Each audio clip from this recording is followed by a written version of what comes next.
Yep, looks like it is. It's our time. 1 minute. 1 minute to go. People might be wondering why I'm wearing this jacket. I'll talk about that. Hopefully, is this working? I'll talk about that when I start. I'm just putting the microphone a bit closer. Hopefully that works. Not sure if anybody's going to be on. Weather's pretty miserable out here today in Wellington. Where are we? Nearly 3 o'clock. Still not quite. Let me pull up these questions.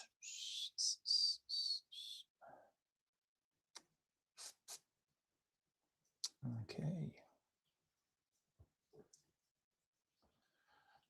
All right. And I think, yeah, that'll do. I'll just kick off anyway. So, welcome back. Frontline Fridays live. We've got shout out Sundays as well, which I'll do on Sunday. So I've had to try and go through and filter a whole bunch of the questions and comments that have come through, as well as the suggestions, which has been awesome. So thank you very much for all of that, the comments, the suggestions, the even compliments even. So that's been cool. Thank yous for those.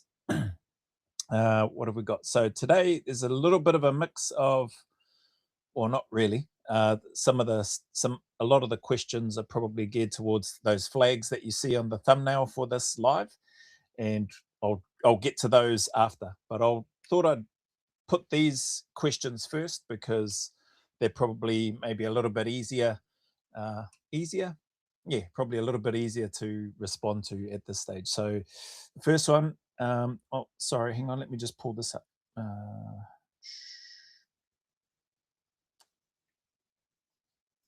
The chat. Vanilla Butcher 5857. Hey mate, hey, kia ora, Vanilla Butcher. Thank you for stopping by. You're probably the only one here. Anyway, the first question, talking topics for today, before I get into the stuff around the current conflict and stuff that's happening, or into the ones there. Hey bro, how's the cuz from AU from Australia who went for a walk with you up the hill? Has he come over here just to train with you?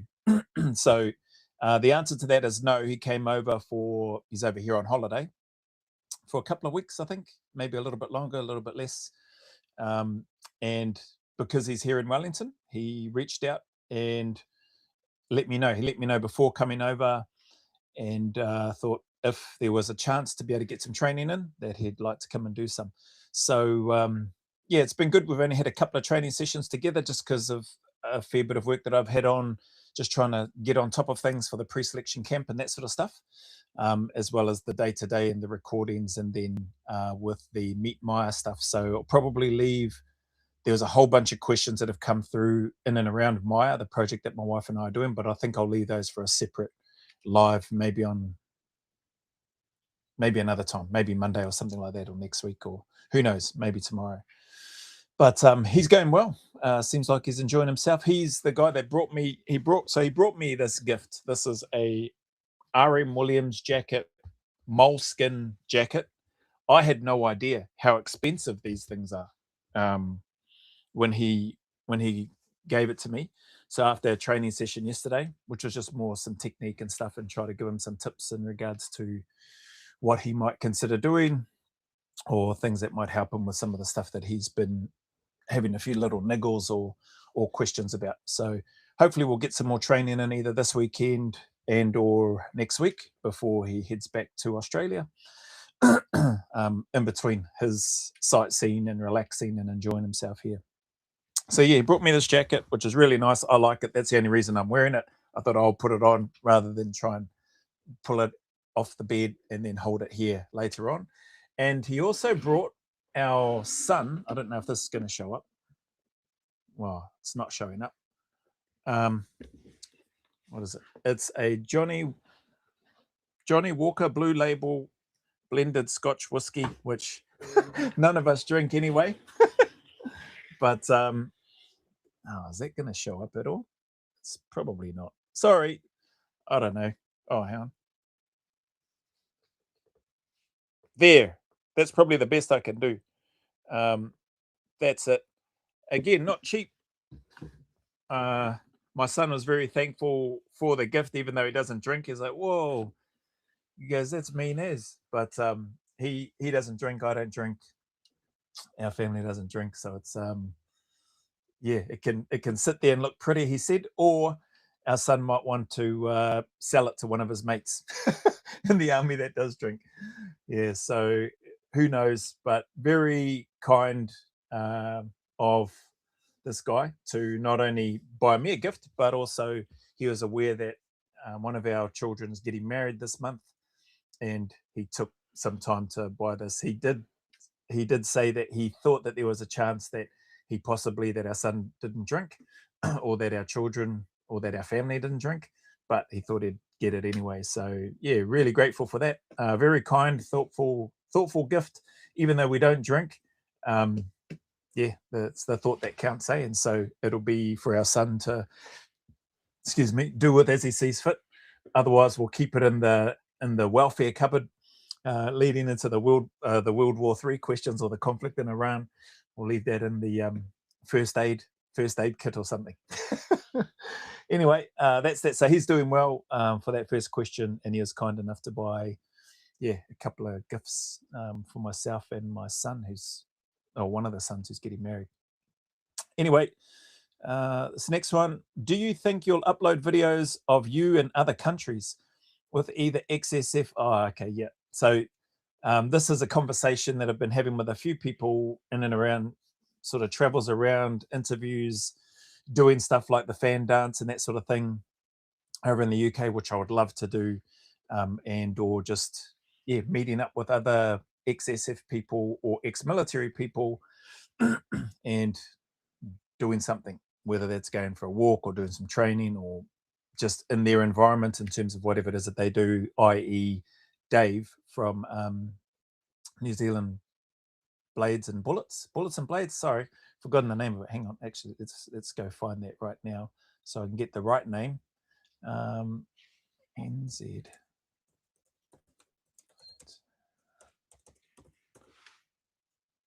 Where is he? New Zealand Outdoor Blades and Bullets. So those that don't know, check out Dave's channel and support him. But coming back to the question, do you think you'll upload videos of you in other countries with either ex-SF or regular military guys or channel supporters? So that was one that I hadn't considered, and do some training or something with them. In short, I'd love to. That'd be cool. Be outside my comfort zone too, I would imagine, with regards to certain things like Dave being a hunter and me not being a hunter. So learning, having an opportunity to learn and or see how that sort of space works. There's obviously likely some crossover stuff from military experience wise that would be helpful in the bush, no doubt. But as far as doing things with other people, whether they're ex-military or whatever, or just kind supporters of the channel in other parts of the world, yeah, that'd be great. But that takes time and money to be able to go and do those things on both sides. So yeah, it's something that I'd love to do at some stage. If that happens, then that'll be fantastic. But for now, sort of here where I am in my own little lane, just focusing on getting some stuff sorted out with regards to stuff that's in the pipeline, while still trying to maintain the stuff that I currently do. So that's it for that one. Christian, hey bro. Yep, we're well. I'll take that JD blue label off your hands. Top shelf. Yeah, well, we did have a look. Wife went and had a look online to see the cost of these things. I didn't know how much this stuff. I was like, oh, thank you. Like back in my time when I did drink, when I was in the army in NZ, we didn't have. Well, there probably was flash stuff like this, but I never bought it. It was cheaper stuff. Anyway, so that's the second one. Third one. Oh yeah, what made you do reaction videos? Good question. So that person just jumped straight into it. They've asked for some tips, and there's some other stuff there in terms of what they're working on, which I won't read out in here. But the crux of that message was, what made me do reaction videos? I didn't have a set plan. I think there was a video that I might have done a while ago or recently or whatever. People asking me how did I know exactly what I was going to do or get up to on online and social media. Truth was, I didn't know what I was going to get up to. I just felt that it was something that I wanted to do. So back to the question about the reaction videos, I'd seen various reaction videos done by people before, and typically done by people that have experience or knowledge in that space, whether it was music, whether it was rap, whether it was like building, engineering, that sort of stuff. I thought, oh, yeah, that's cool. And then I did see a couple of military reaction type ones, like Jameson's Travels guy, that's got a big following. I think he's a former Marine, that sort of thing. And then there's been other, I haven't really followed them as much, but there's been other former US military personnel who had done reactions. And that probably triggered the idea, or that probably planted a seed. So to your question, and then actually going ahead and doing it wasn't until I saw some civilians doing some reaction videos to military content who they didn't have any military sort of background or experience at all. And I just thought, that's pretty cool. They seemed like good people. There was one there I saw, it was a husband and wife couple that were doing a reaction to a military video. I can't remember the video off the top of my head now. I've seen ones where there's been just males with no military experience, females that have done reactions with no military experience either. Nothing more than just an interest or a curiosity. And then bringing, I suppose, their lens, their perspective to what it was that they were seeing. And I thought that was cool that was happening. And then that triggered the memory of the other guys that I spoke about, like the Jameson's Travels and that sort of stuff. And I thought, yeah, well, that seems like something that I might be able to do. And so, yeah, that's how it started. That's what triggered that, and that's why I went down that path, and why I've still been enjoying it today. It sort of opened doorways to a bunch of other things. I have received some videos, and I actually watched it because it was only a minute and a half. It was a recent, well, it looks like a recent one in Australia. Some guy that got attacked by a crocodile and his dog got taken. It was on Channel 7 News. Person sent it to me and said, hey, Joe, you might want to do a reaction to this, just something different, your connection to Australia, etc. I looked at it, I just thought, what an idiot. That was my initial thought. And I haven't done a reaction video on it because, yeah, I just was thinking, bro, there's signs up, danger, crocodiles, no swimming, and you decide like a blanking muppet to go walking into this river in your budgie snugglers and your Speedos with your dog. The water you can't see, like it's like not typical, like what you see in those David Attenborough BBC documentaries, right? With the crocodiles, real murky, muddy water, can't see anything in there. And the bloody crocodile's like right there. I couldn't see that in the video, but this guy had taken the time to set up a camera to film him going into the water. He goes into the water, he's only like up to about his shins and then gets bitten. Anyway, I'm going right off topic here. I got into these videos because of the military stuff, and then it's opened the doorway to other things, is what I'm trying to get at. And predominantly people send me suggestions for military stuff to do reactions to, which is great. And I enjoy that. But occasionally there are other things that pop up on my radar, either through my own interest, I'll look to do it or do a reaction to it, or people are kind enough to take some time and send me through some stuff. So anyway, I was going off on a tangent there, but I got really worked up watching that. I just thought, what a bloody idiot, going back to the crocodile guy, for a number of reasons. One, he lost his dog, man's best friend, like dog gone, or because old mate wanted to film himself going into croc-infested waters. Got bitten, the croc was grabbed him and then basically spat him out, let him go, and then twisted and then snapped the dog and then turned and went. And you see the guy trying to punch the crocodile, punching its tail, and the tail's just wagging, and then it buggers off into the river. And the other part that annoyed me, and the other part that frustrated me was that now they said you got environmental people that are going to be looking to go into that area to look to remove the crocodile from its home. It's like, well, what for? That's where it lives. That's where it resides. That's how it makes its living. Like, preferably not from blank and numpties that want to go into croc-infested waters, but It's going to kill whatever it can and eat and survive, right?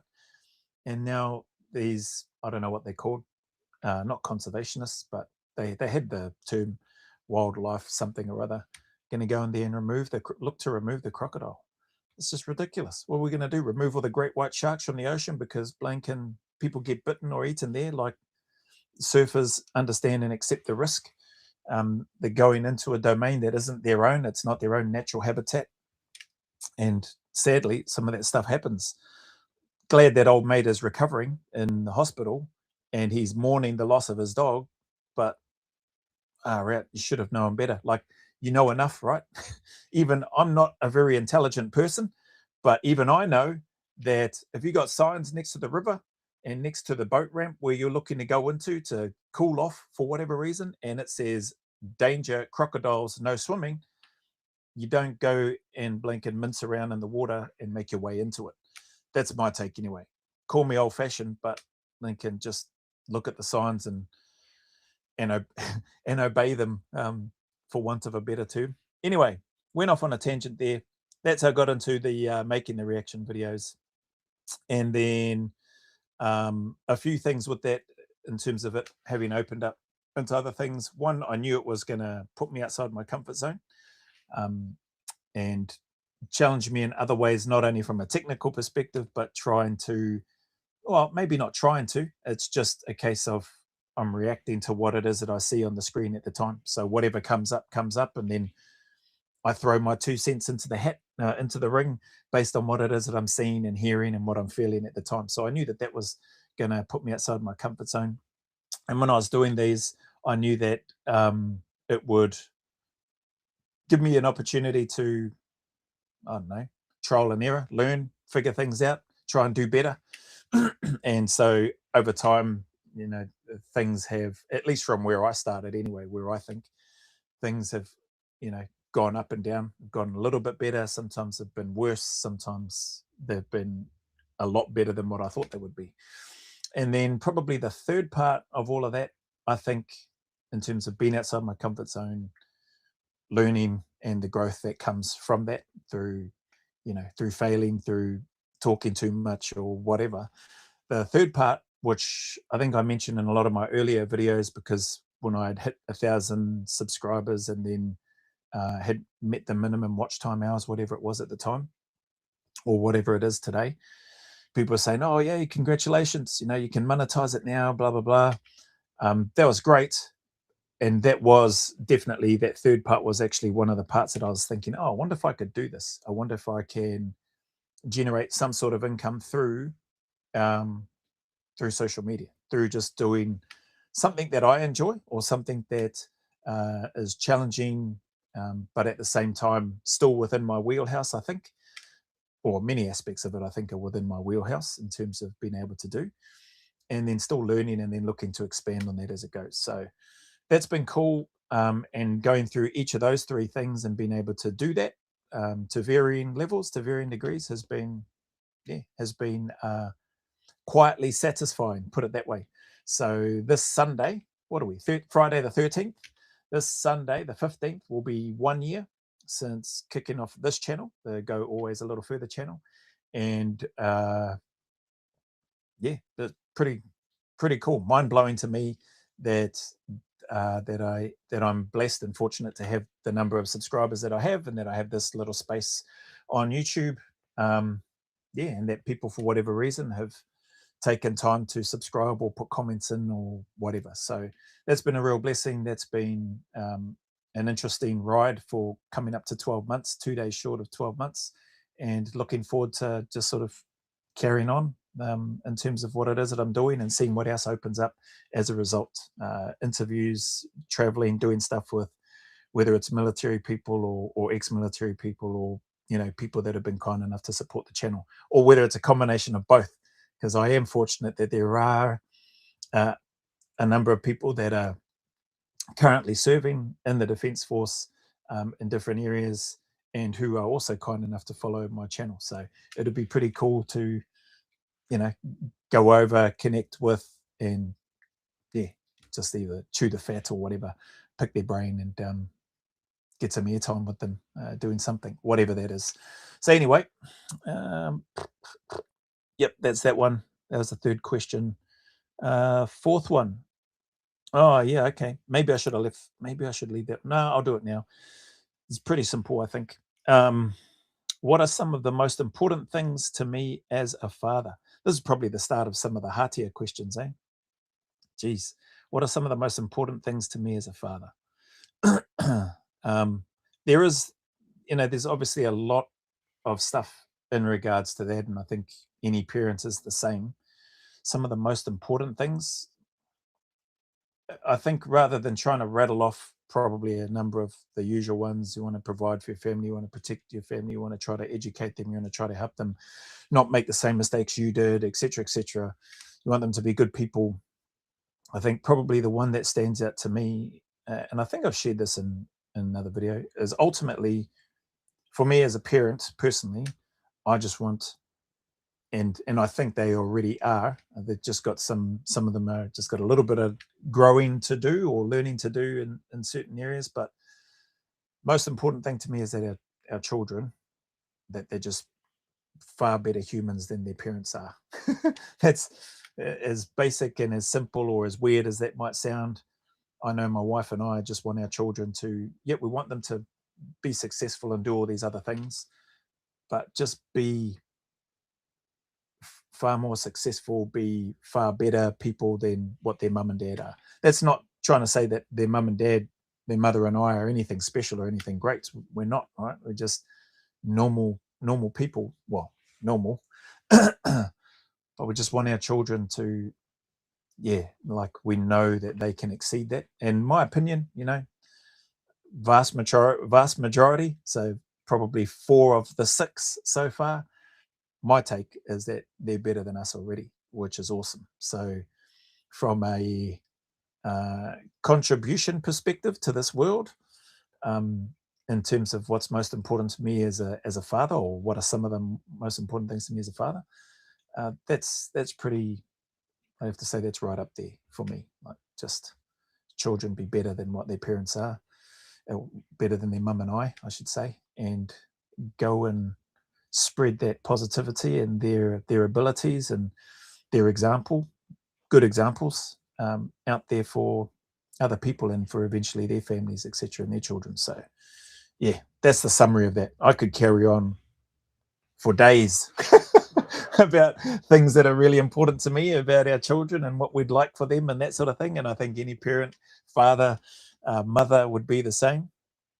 So yeah, but I'll wrap that one up there, and hopefully that makes sense. Right, these ones 5, 6, 7, and 8 are the questions which I intentionally shifted to this end of this live. But before I get to those, let's just have a look at this here. Sorry, there's been some comments in here. Scott and Charles, the old auction, the whiskey bottle at the platoon barbecue. Yeah, so son might do that too. So he could always do that. I'll be placing this on their gifts table at the wedding. Yeah, so I'll sit that on the table, and then he can do with it whatever he wants. For now, he's left it here at home. G'day from Queensland, Billy. Kia ora from rural WA. Sorry, kia ora. You're all good. I understood what you meant anyway. At 1981 B Brad. Billy, again, I'll send you an updated PDF on the Humble Shepherd. Joe found a couple more mistakes in the copies I sent through. Okay, no worries. Thank you for that. I have got the original 1981 B Brad with the combining of SASR and 2 Commando selection pipelines. I'd love to hear your thoughts. Obviously, 2 different roles and purposes, but streamlining to me makes sense. Yes, people have asked me about that, my thoughts on that combination. And to be honest, 1981 B Brad, at 1981 B Brad, I don't know a heck of a lot about it. I don't know the rationale in terms of why they're doing it. Streamlining does sound good, but with at the risk of contradicting myself in terms of what I've said in other videos, I'm going to risk it anyway. Obviously, I think they know what it is that they're doing, why they're doing it, and they've probably done, not probably, I'd like to bet that they've done a heck of a lot of groundwork and assessment and review and all that sort of stuff in terms of the previously separated selection processes and pipelines into those respective pathways, commandos or SASR. And based on that, they've gone, okay, look, we can probably streamline it and do this and combine them together while still achieving the right types of characters for those particular units. So I'm pretty sure they've done a whole bunch of legwork, research, study, review, etc. and that. So that's cool. But I think I mentioned, and I still feel the same way, like I preferred, call me old fashioned, but I preferred that there was that they were separate in terms of the pathways to those. There was how they had it was a combined sort of 3-day barrier test. And depending on how well you performed on the barrier test, which was combined, didn't matter if you were going for commando or for SASR, depending on how well you performed, dictated whether or not you got a chance to go to SASR selection, or you got to do the commando selection, or they said, yeah, no, you can't do either. You can go away, you can reapply and come back again. So I don't know why that changed. I think that worked well for filtering out who they deemed was suitable based on the results of the barrier test to go to SASR selection and to go to the commando selection, or to just go back to their units. So now that they've got the combination, there seems like, when I've listened to Reece Dowden, Aussie guy, I think he was ex-Aussie Commando, when I've listened to some of his stuff, it seems like there's a little bit of an opportunity to sort of game the system in terms of putting down your preference. Where do you want to go? Special operations engineers regiment, commandos, or SASR. And the chatter is like, put down that you want to go to all of them. Because even though you might want to go to SASR, if you just put down SASR and you don't perform well enough during the assessment process or the entry testing or whatever it is, then that's it. Your time to progress into the SF space, for want of a better term, is done and dusted, and you can't progress anymore, or you have to reapply and go through again. So to me, I think that sort of adds an element of trying to game the system to a degree, whereas previously, and I could be wrong here, I could be way off the mark, but from my time, there wasn't anything like that. It's like, where do you want to go? And for me, it was just, I want to go to SASR.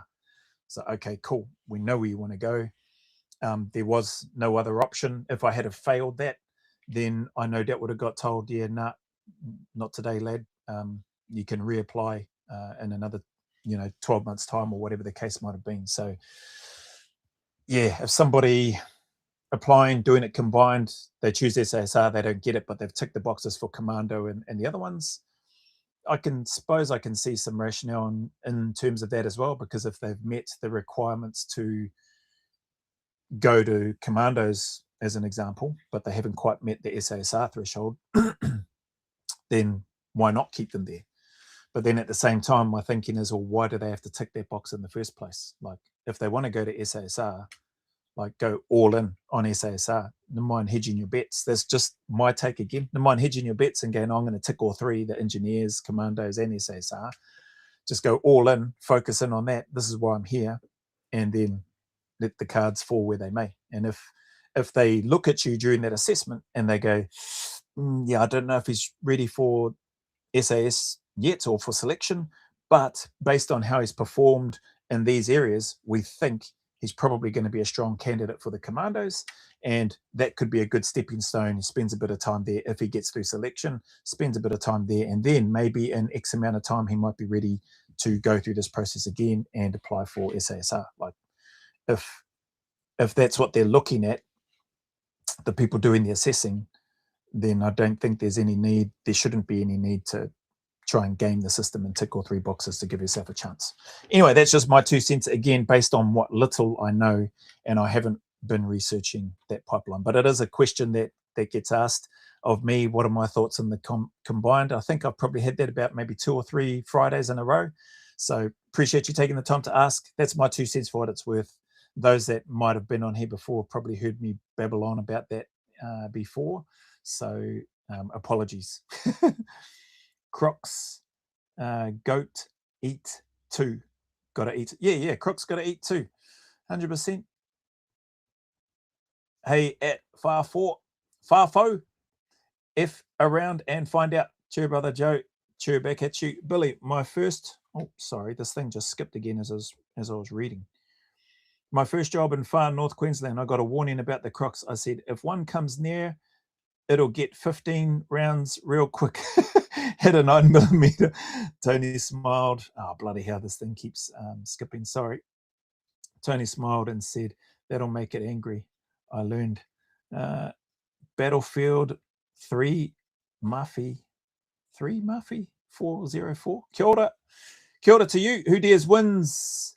Kia ora, Joe. Watched the screening of Bravery and Betrayal at Perth last year and had a brief, nice chat with Colonel Burns there. Burnsy learnt a lot more about the SASR after watching 2 of the selection docos. Yep, you see Burnsy in that doco. If it's the Search for Warriors, you don't see his face fully shown there, but you hear his voice and see his mouth moving. Looking to join the ADF once I got my citizenship. Awesome. Just want to know what I need to prepare myself before applying. So if you're coming from NZ and joining the ADF, probably just, well, if you've been living in Australia for a while, you're probably used to the banter, the culture and how things are sort of done there. It was a bit different for me going from the NZ Army to the Australian Army. Things that I wasn't really prepared for, and I think I've spoken about that in other videos. At that time, I got a bit fixated on the amount of what I deemed whinging, what I deemed was whinging at the time. I got a bit too fixated on that when I was at 4RAR before going on into the regiment. When I got to the regiment, I wasn't fixated on anything like that. And to be honest, I didn't really hear any whinging, but there's whinging everywhere. Soldiers whinge with the best of them. And whether you're in New Zealand, Australia, UK, US, we can find something to whinge about any day of the week. So, but for me, I was guilty of being a bit fixated on that. So just try not to be fixated on that sort of stuff. Try not to get too bogged down and fixated on the differences between whether you're born and raised in New Zealand, been here for a long time, and you're just recently in Australia and going through the process. Things will be different no matter where you are. My take, what I'm glad I realized is like, hey, I'm not in Aotearoa anymore. I'm in Australia. I chose to be here. So Lincoln, get out of your own head, get out of your own way, and start looking to adapt and fit in. Like, you're choosing. I chose to go to the ADF. They didn't say, hey, please come over here. I chose to go there. So it's on me to make the change, to adapt and learn as quick as I can, and to try to fit in. I can still hold on to things that are important to me and how I wanted to try to conduct myself, and I can still hold on to my reasons for joining the military. But you're over there with a team of people that are just as dedicated, just as committed, just as that get just as upset and annoyed about things like you and anybody else. But if you're going from one country to another and you're looking to join their defence force, whether it's SF or just their defence force in general, learn to adapt and get along with those that you're going there to go and serve with. And I think, if you keep that in mind, probably just as the basis, that'll see you right for anything else that pops up in your way. That's my take anyway, bro. So sorry, I'm just trying to get back to your question again. That's from Who Dares Wins. So _HKAUNZ. So yeah, hopefully that helps, bro, with regards to your question. Thank you for that. Battlefield, my uncle tried the NZSAS back in the early 200s. Back in the early 2000s. Documentary here, the orange here I doing sit-ups. He joined in 2002, then joined 1RNZIR, age 17, name William Thompson. Oh wow, never heard of him. 17. Holy hecka. He went for selection at 17? Nah. You weren't even allowed to join the army until you were 18. Well, at least during my time, unless it changed and now it's only 17 years of age. Documentary here, orange hair doing sit-ups. He joined in 2002, then joined 1RNZIR, age 17. He joined the army in 2002 at age 17. Maybe he fits in that weird thing that they do with if you're turning 18 by a certain age within the year or whatever, maybe you're allowed to join. Maybe that's what it was. I don't know. But wow, respect to him. I'm assuming you've dropped his name because he is not in anymore. So William Thompson, I don't know him, hadn't heard of him, but respect to him and to your uncle. Good on him. Thanks, Joe. Appreciate it. Hey, no worries. You're welcome. 1981 B Brad. Faded, brother. Haven't seen you for a while. Hang on, where are you? Kia ora uso. So this year they start in selection end of April. Okay, down in Sydney for admin. Down in Sydney for admin, face and doing 3.2 webbing run and 20 clicker and a bit more good stuff. Awesome. Good for you. I remember your comment in one of the videos that you were, I think, maybe nervous or something, or in regards to leading up to the testing and this phase that you're going to be going through. But good on you, man. Wishing you nothing but the best, and look forward to hearing from you, whether it's a private message or something like this later on with some good news. So wishing you nothing but the best. Battlefield, he's been to Solomon Island and Afghanistan 2006. Oh, nice. Okay. Awesome. Yep. 2006 would have been very hectic and busy there too during that time in Afghan. And following, it's faded. Are you going for selection, mate? If so, best of luck. Yeah. Then he joined British Army, 3 para. He is sergeant now in total. Awesome. Total 20 plus years combined. Massive. Yeah, it'd be more than 20 years if he joined in 2002. Moved to Bindoon after admin phase in Sydney, from what I heard. Okay, yep, that makes sense. Bonnie Doon, off to Bonnie Doon. Enjoy that place. Do you know of many people who have completed both NZ and Australian selection? I know of 2. Fella in Opotiki, he was ex-Kiwi SAS. He was actually badged though, so he was badged and serving in a Sabre squadron within the New Zealand unit. I never got badged in NZ, but I'd done the selection in the cycle, and then he was already over in Australia before I got there. Eugene is his first name. I won't give his surname. And and he was there. He was.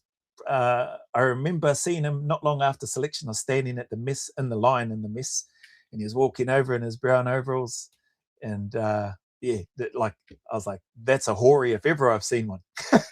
That's a Maori boy if ever I've seen one." But he went on to do some great things, from what I understand. I tried to, when I was running the Epic Aotearoa podcast, I did speak with him and tried to get him to come onto the podcast because I just wanted to have him share some of his story, which I felt would be really inspiring for, not only Maori people, but just people in general. This fella with his background and his skill, he went on to do some cool things outside of just having done that. So there was him and then me. So there may have been others before Eugene and myself, and there may have been others after, but I don't know. Oh, there's definitely been Kiwis that have gone there that were ex-Kiwi SAS that have gone over to the Aussie regiment, but their pathway was a bit different. They didn't have to do the selection and the cycle, from my understanding. They came straight over, and whatever the agreement was, they went straight into the unit. Some of those guys served with RS. Some of them, if not at least one of them, was involved in the events where RS got the Victoria Cross, or was awarded the Victoria Cross, as well as a whole bunch of other combat deployments that those Kiwi lads were involved in. So there was 3 of them from memory, 2 or 3 that went over. But as far as having done both the selections, to your question, Eugene and myself, and then there may be others. What is something that I don't get asked enough is those that have done the New Zealand and the UK selection. Now there's a bunch of guys. So you're talking guys that have been badged in both the New Zealand unit, then gone over and then done the UK SF selection process, which is that 6-month selection cycle combined. There's been a bunch of Kiwis that have gone over there and done that, and that is it's phenomenal. It's awesome. It's inspiring. Having an opportunity to speak with guys like that, maybe, who knows, maybe one day I'd love to. But yeah, I think they're probably just, some of them are still serving, by the way, and some of them are really just, it's not really their jam. They're just not, they probably just don't really think too much of it in terms of it being able to, it potentially inspiring other people to join the unit in general is what I mean when I say that. So yeah, I'd love to speak with those guys, man, because that have some cool stories and be able to give a perspective in terms of, you know, common questions. Which one was harder? You know, I get asked. Oh, thankfully, I haven't been asked that too much these days lately. But man, I used to get spammed with that a heck of a lot. And I'm sure the Kiwi guys probably get spammed with that too, or maybe they're just whore hard and had enough of that, can't be bothered. But yeah, there's plenty of super skilled, awesome people that have done both the NZ and the UK SF selection, done it past successfully, served in both units. I think there's one or a couple of guys that were at NZ unit, went over to UK, spent a number of years there, operational deployments, and now they're back here in NZ. So, you know, they get to bring all that experience, that knowledge, that skill with them to help train up the next generation or next generations across a number of things and implement things to help the unit and the capability. So yeah, cool question. Thanks for that. What was it? Vanilla Butcher. TAIC 101. What are your thoughts on current Ukraine conflict? Sad to see young Kiwi killed recently. Oh, heck, I didn't see that one about the young Kiwi killed recently. That is some of the questions that are in here. The Ukraine conflict been going on for far too long. I'll try and speak to some of that stuff with these other questions, which I still haven't gotten to yet, because we're just trying to get to the questions and comments that are in here. So I see your question. Thank you for that. I'll try and give my take once I get to these ones, because it probably ties in with some of the stuff in here. But tragic, sad. Actually, I can give a little bit of a take now. Lots of technology and stuff been used in the Ukraine. Lots of drones and machines like that are kitted up with heavy machine gun fire and that sort of stuff, holding areas, which is good from the perspective of limiting and reducing the amount of people being exposed or needed to be on those front lines. But at the same time, just seems like it's fueled by greed on one side from, and this is just my uneducated, non-political brain working here, Russia wanting to take parts of the Ukraine for whatever reason, and in choosing to invade their country. Ukraine, like any country looking to protect their own and stand their ground, I got nothing but respect for them in terms of, yeah, we're not capitulating. We're not just sitting back and letting you take our land. Like, we're going to fight you. So massive respect to them. But who wins at the end of the day? That probably ties in with one of the questions here. I think if history's taught us anything, there aren't really any winners at the end of those conflicts or wars and that sort of thing.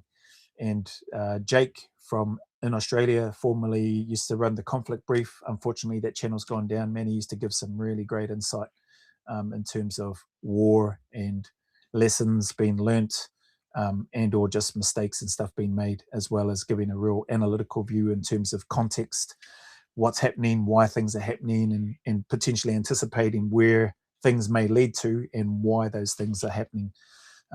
Unfortunately, we don't have Jake out there to do the Conflict Brief and that anymore, but there's some other stuff in that out there, depending on what it is that you want to look at. But tragic in terms of the Ukraine conflict, how long it's been going on for, how many years, and I didn't know about the young Kiwi that's just passed away. So thanks for sharing that, but I didn't know anything about that. Hang on. Started basic training at 17. Oh, okay. Thank you. Orange here. All right, orange here. I'd have to go back and have a look. At C924 Bravo. Hey, mate, just left Royal Marines training in the UK. Oh, wow.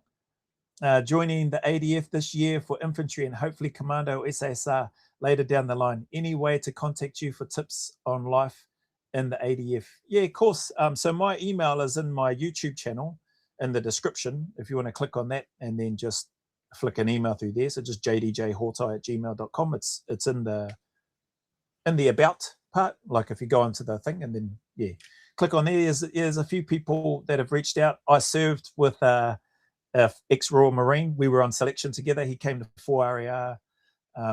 He then, we weren't in I was in Recce Platoon. He was in one of the rifle companies, but we ended up on the same selection. Scottish guy, awesome guy, and he's still living over in Australia now. So Bythway was the surname, but it's spelt by the way. So typical Aussies, that's what they called him, by the way. It's almost like that 12th Man, the cricket series stuff, and how they changed the names, never been behind bars, and was he a crim, and all that sort of stuff when they're talking about the cricket. Is it 11th Man or 12th Man? Something like that. Anyway, awesome guy. So if you want to get in touch, happy to have a chit chat with you, bro, and try and answer whatever I can in terms of the questions. But you'll love it. I think you'll enjoy it. I'm biased anyway, right? Australia is a great place, depending on what it is that you're after.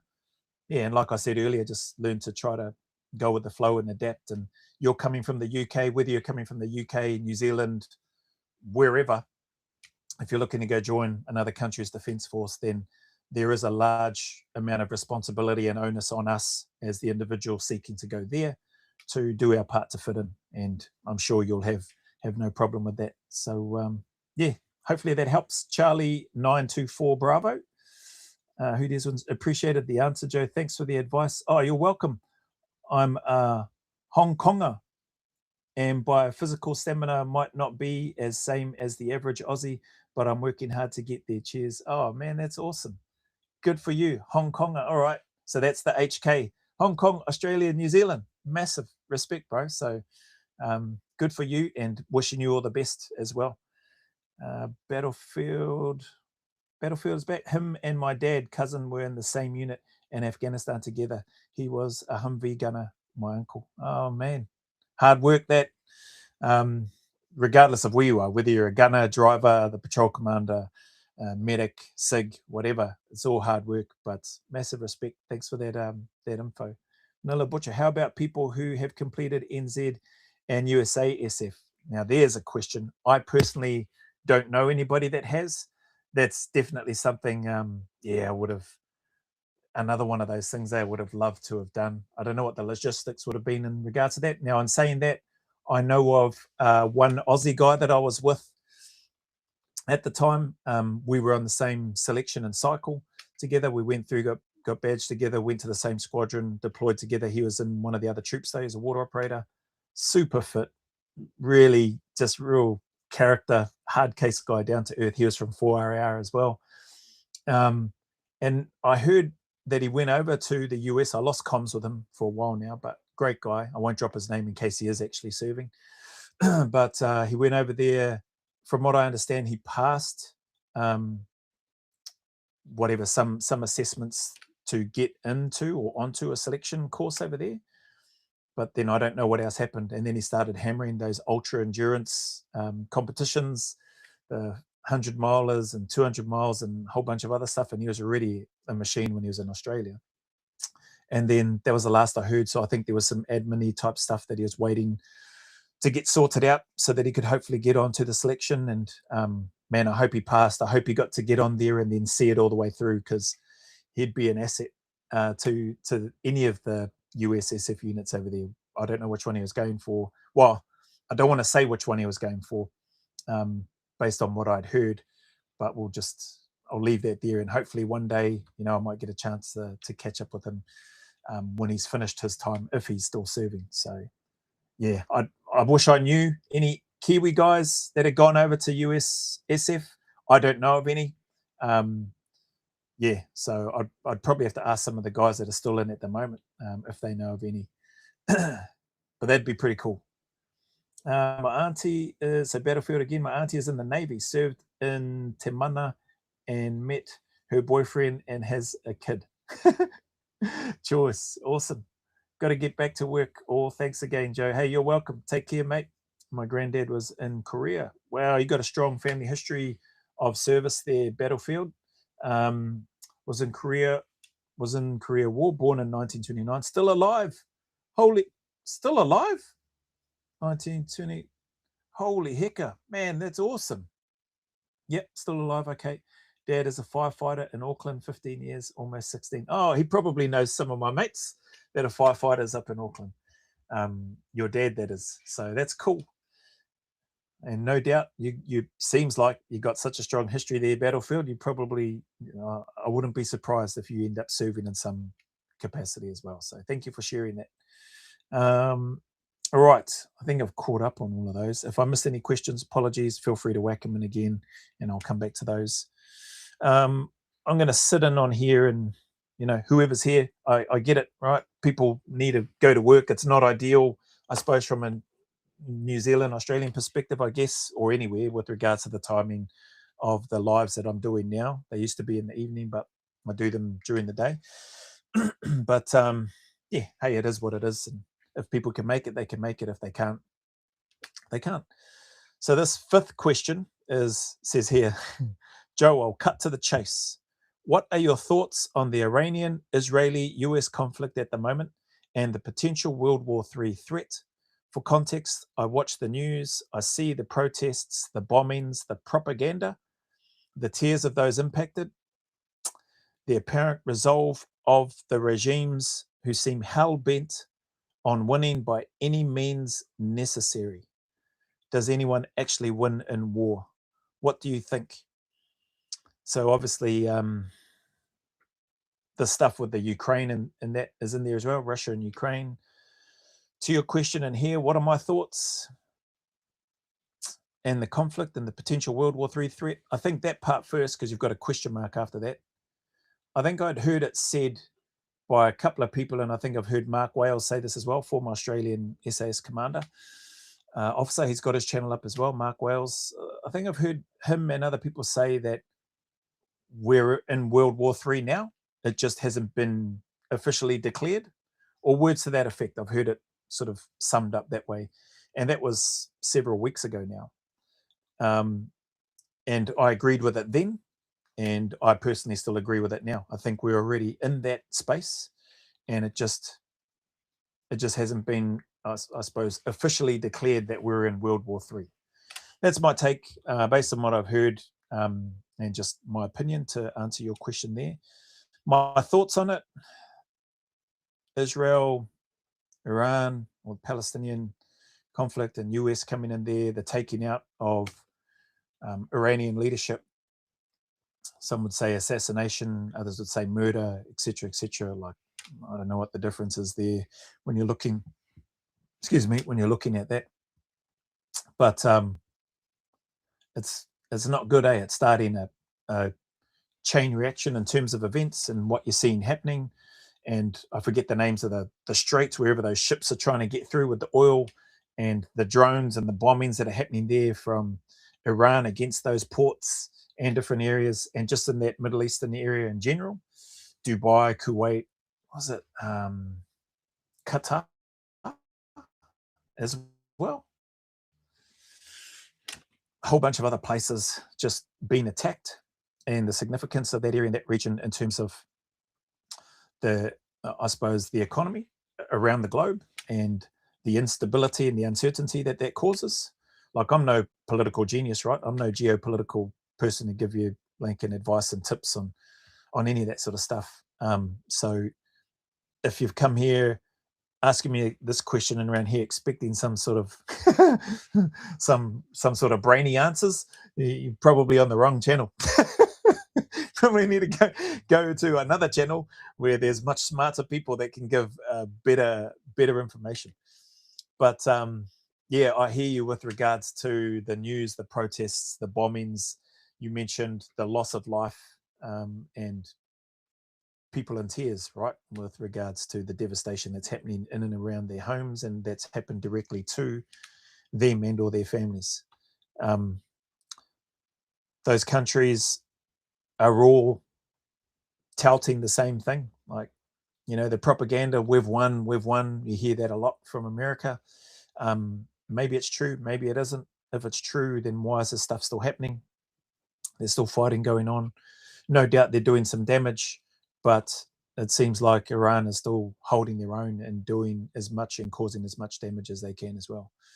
Israel, with their resolve and drive, I guess, for want of a better term, to see this through and to just, do what it is that they're doing on the back end of all the comments in and around genocide that's been happening in the Gaza Strip and all that sort of stuff. Like, does anyone actually win in war? To the last part of your question. I don't think so. Um,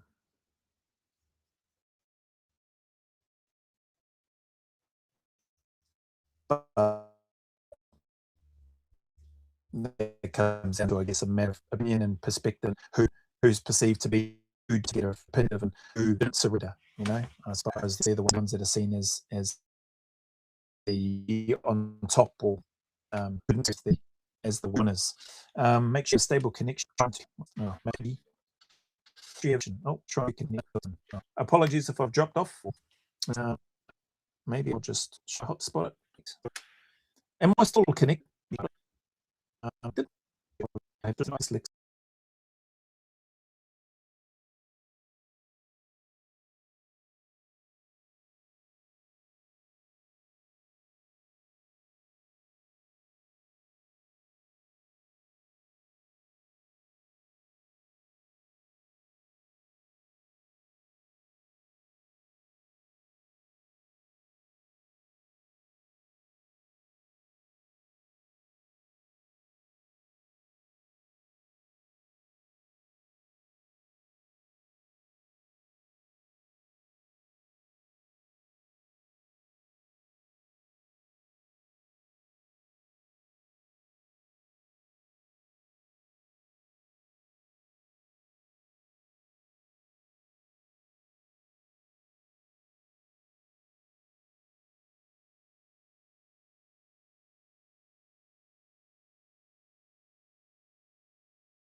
All the chat history is gone. So apologies. I don't know if anybody's his internet bill again. It's not working. I'm out of here. Where is this?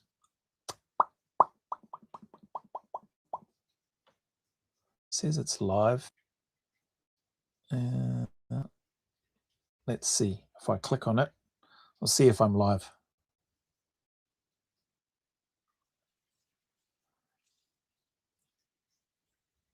All right, is that working? Let's mute that. Okay. Dun, dun, dun.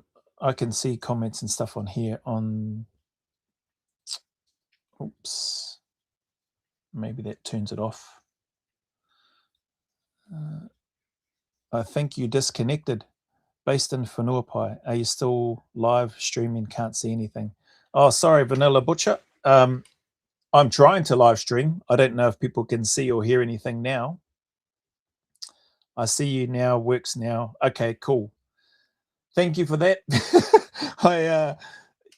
I've switched to hotspot on the phone, so hopefully that helps. But otherwise, I don't know what happened, and I can't remember where I was up to. I know I was doing the question, so I'll jump back to that, and I'll try to answer questions that might pop up in between. So, the Israeli-Iran-US conflict. Does anybody actually win in war? My thoughts are no to that. Depending on your perspective or which side you're on, that will. I suppose that's a point of debate.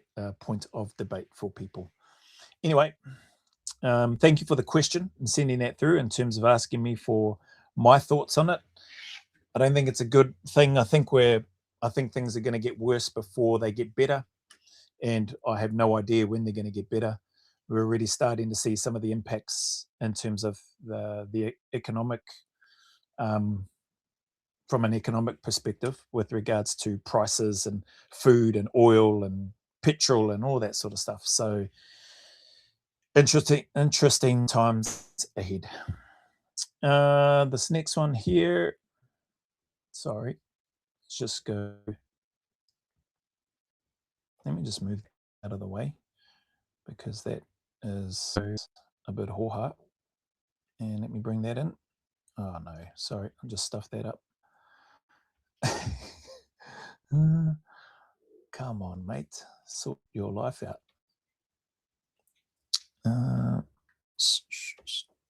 I think that's it anyway. Next one. This part is a few parts to it. So part A, hey bro, would you join back up in the army if World War III kicked off? I've, funnily enough, been asked this question a few times, not directly, nothing to do with World War III, just from friends and people that I know asking if I would join back up in the army. And they've said some other things. Some of those have been typically based on after I've done some training or whatever.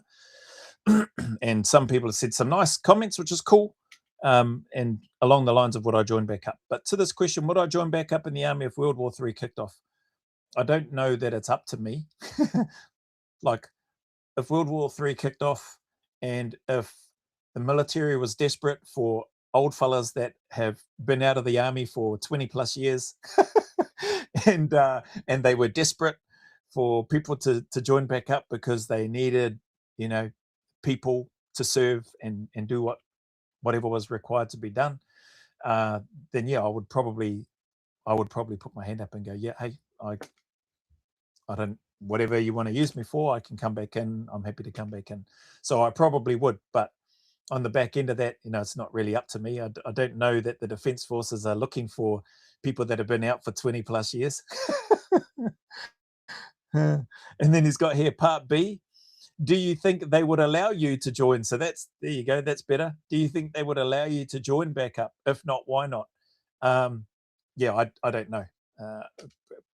I'd say probably not, just because I've been out for so long. But who knows if there's a state of emergency? Maybe the rules or the goalposts shift, and maybe there's some allowances made as long as those that are ready, willing, and able can meet certain requirements, whatever that might be. The aptitude, bloody hell, I would have thought, aptitude, I'd probably fail that. Medical, I should be all good. Psychological, hopefully I'm all good. But yeah, do you think they would allow you to join back up? I have no idea. Not up to me. And if not, why not? Yeah, again, that's their call. All right. Part C. if yes to go, if yes to joining back up, so back to the first part, who would you join up with, NZDF or ADF? Probably whoever would take me, if that's something that was necessary or required. So yeah, I mean, I'm in New Zealand right now, so probably a New Zealand battalion unit, because we're already here back in New Zealand. If I was in Australia, I'd probably join there, because I'm in that country. So that's probably the answer to that one. Given if the first two things ever happened. Part D, if no to joining back up in the event of World War III, why not? Yeah, no, I don't have I wouldn't say no. If something was happening and they needed people to join back up, I would join back up. Yeah. Yeah, so that's that for that. Finally, so that's the 4-part TF in New Zealand or Australia. I did consider that many years ago.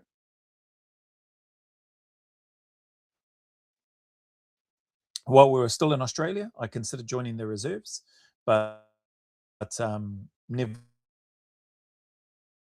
followed through on it. Why? No real reason other than, yeah.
What a rubbish.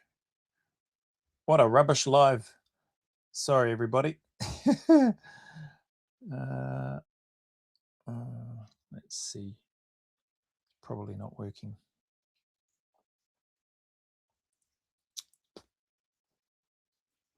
That's showing connected. Apologies for the rubbish live, everybody. So if you stuck around, if you're still here, if you're not here, I don't blame you, because this is hoo-ha for me as well. So anyway, I don't think I managed to get through what I was looking to get through with regards to the questions. So where are we? A little over an hour. The last question that I was asked, I think, before we got cut off, or where I was in the middle of trying to explain, have you considered joining the reserves TF in New Zealand or Australia?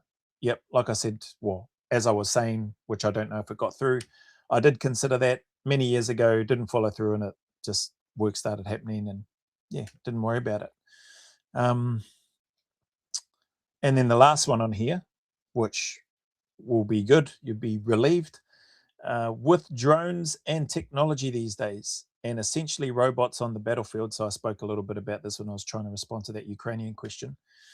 and especially robots on the battlefield. Do you think it's wise having soldiers on the front line against machines? Is this thing working? Getting little flashing lights showing up. Sorry. Do you think it's wise having soldiers on the front line fighting against machines? Fighting against machines, I'd rather not. I'd rather not have humans fighting against machines. I'd rather have, combat that technology and the machines with other machines. Humans against those, against other humans, then, more than likely. But wherever, if you can try to stack the odds in your favor, right?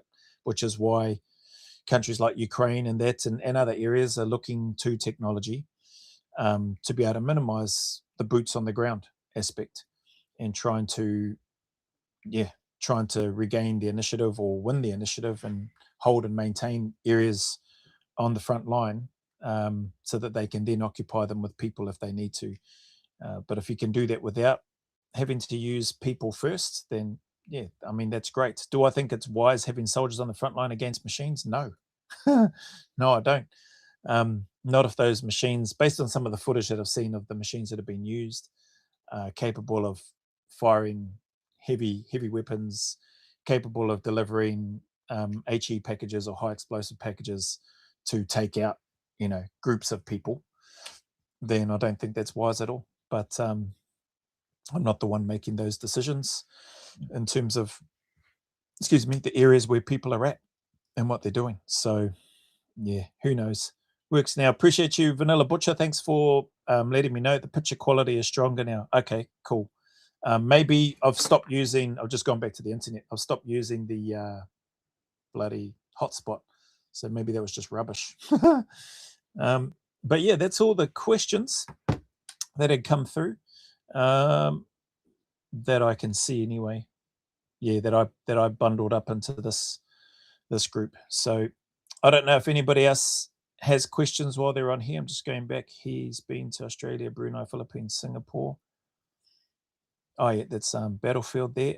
Hopefully, I'm not sure if you're going to get another chance, Battlefield, to apply. Maybe you can't now for whatever reason. With regards to what you mentioned that you have, I think you said you had dyslexia. That likely makes it harder. Or if that's supposed to be dyslexia, I'm not sure. But appreciate you sharing it, taking some time and stopping by here and putting the comments in. Appreciate everybody that's taken any time here and sacrificed time out of your busy schedule to pop up here on this live. So I'm not sure, there is no questions coming through, which is fine with me. So I can give you back your time if this is coming through at all. Hopefully it is. If it isn't, again, I apologize. I'll blame the Aotearoa weather because it's grey and ugly and raining outside, and I'll blame that for messing up with the internet. The bills are paid. It's just maybe it's all part of the blank in World War III and what's happening. But appreciate you all. Have a beautiful weekend wherever you are, and look after yourselves. Stay awesome. Take care, regardless of those challenges, difficulties that you may be going through. As miserable as the world may seem, or as hard and as difficult as things might be for you personally, or people that you know, man, just encouragement to you and or to those that you may know to just keep tuning up. It's okay to not be okay. Just stay in the fight. Keep putting one foot in front of the other. Take one day at a time. And know and trust that things can do and will get better if we want them to. The sun will shine again, and those better days are always closer than you and I think. That's been my experience anyway. There is a light at the end of that tunnel, so just stick at it. As always, go always a little further. Remember, who dares wins and who cares wins. And until the next video, there is a big mana wave coming from me to you, filled with my aroha, respect, appreciation, and gratitude for you all. Apologies again about the disconnections. Where's my mouse?